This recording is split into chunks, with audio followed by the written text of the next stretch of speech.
Hello and welcome to the Lettings Triad News Edition. Kicking off at number 1, we have the Warm Homes Plan and Minimum Energy Efficiency Standards. The United Kingdom government has announced its new Warm Homes Plan, published on the 21st of January, and it sets out how it intends to upgrade homes and bring down energy bills. At the same time, it releases its response to the consultation of improving energy efficiency in the private rental sector, also known as the PRS, including major changes to Minimum Energy Efficiency Standards, or the MEES.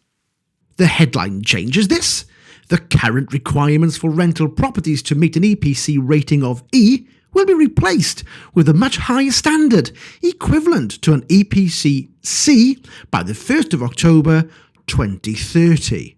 Importantly, there's no phased introduction like there was talk of it before.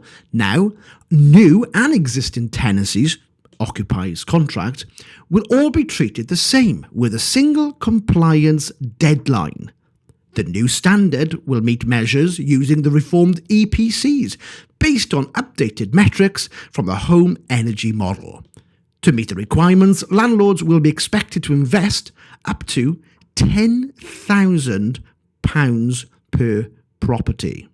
If the landlord spends up to the £10,000 cap and the property still can't reach the required standard, they'll be able to register for a 10-year cost cap exemption. Existing exemptions for high cost and third-party consent will remain in place. The new landlord exemption is being simplified, and 2 new exemptions will be introduced, one covering negative impacts and the other for solid wall insulations. So there you have it. The new rules are coming in on the 1st of October 2030. Are you going to be ready? Number 2. The Renters' Right Act 2025. Of course, it applies to England, but what applies in Wales? The Renters' Right Act 2025 became law on the 27th of October last year. Now, while most of it applies to England, there are some important changes that will affect Wales as well, particularly around discrimination in the private rental sector. Under the Act, it will be illegal for landlords or letting agents acting on their behalf to discriminate against the contract holders simply because they have children or because they receive benefits. That means you can't refuse someone for inquiring about a property, viewing it, accessing the details, or taking on the tenancy for those reasons. There's also a big change around pets. The Act introduces the new legal right for tenants to request permission to keep a pet. As a result, blanket no pet policies or standard clauses banning pet outright will no longer be allowed. These changes are expected to come into force in England on the 1st of May 2026 and in Wales on the 1st of June 2026. Of course, this is all subject to the Senedd's approval. There's a debate scheduled for the 10th of February, and if this goes through, landlords in Wales will be notified via Rent Smart Wales, along with new guidance to help everyone prepare. So, keep on top of the news and subscribe to Rent Smart Wales. Of course, the Lettings Triad, we're always there to give you up-to-date information. Number 3. Do landlords need to provide their contact details to tenants? We're often asked this one. Do landlords actually need to give their contact details to tenants? Well, in short, yes. Providing the correct information is actually a legal requirement. If you're a self-managing landlord and you hold a license, it's also part of your license condition. That said, the address you provide doesn't have to be your home address. It can be a PO box address, for example, a business address, or even your letting agent's address if they manage the property on your behalf. There are 2 key situations where a landlord's name and address must be given. Number 1, the occupation contract.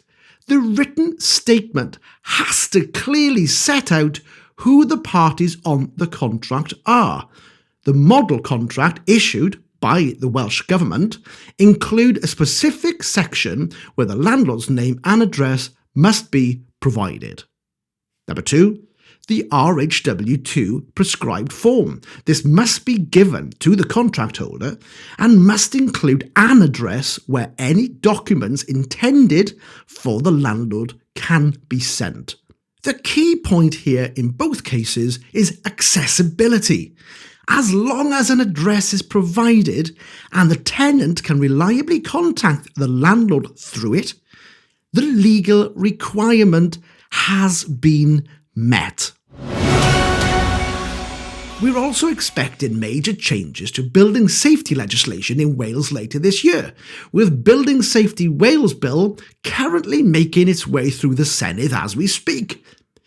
The aim of the bill is to improve safety for people living in multi-occupied residential buildings, and if it's passed, it will introduce some significant changes to how building safety is regulated here in Wales. In simple terms, the bill would require certain higher-risk buildings to be formally registered with the new Building Safety Authority.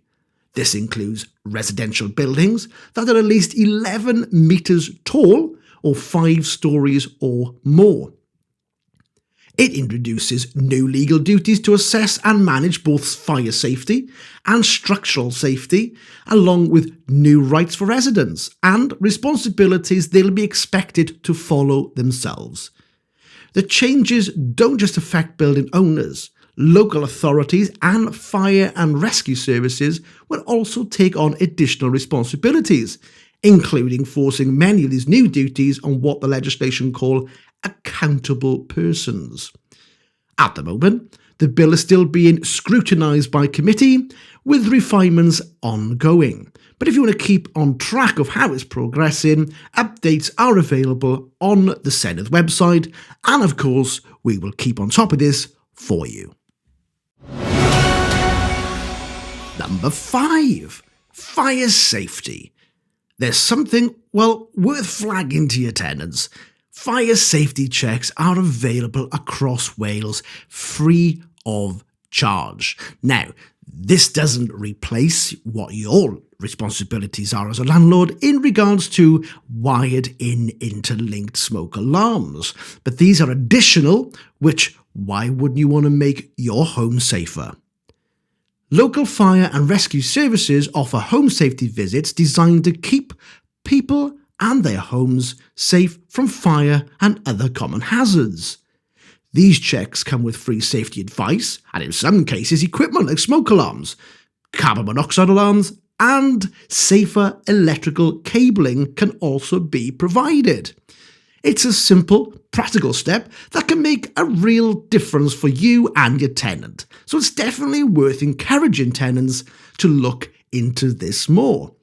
They can contact their local fire and rescue service free on 0800 169 1234, or they can apply by completing a short online form direct with the fire department servicing your area. I've put the links in the description below to make it easier. So why wouldn't you make your house safer? Make your tenants aware. Tenants, if you're listening, you are now aware. Give them a ring and get safe. Number 6. So, a big question for landlords and sole traders this year is, are you ready for making tax digital? The way tax returns are completed is changing, with HMRC rolling out Making Tax Digital to move the entire process online. The system is being introduced in stages and will start becoming mandatory from the 6th of April 2026. Under the new rules, landlords and sole traders will need to keep digital records and logs and receipts and invoices more regularly using recognised bookkeeping or accounting software. The idea is to make tax simpler and more accurate by recording income and expenses as you go, rather than scrambling to do it at the end of the tax year. So who does it apply to? You'll need to make tax digital for income tax if you're a sole trader or landlord registered for self-assessment, you earn income from property, self-employment, or both, and your qualified income is over £20,000. When you're required to start depends on how much you earn. The rollout begins with higher earnings. If your income was over £50,000 in the 2024-2025 tax year, you'll need to comply from the 6th of April 2026. There's already guidance available from HM Revenue and Customs, with more support and resources published on the .gov website to help you prepare. That's the Lettings Triad News Roundup, keeping you in the property picture.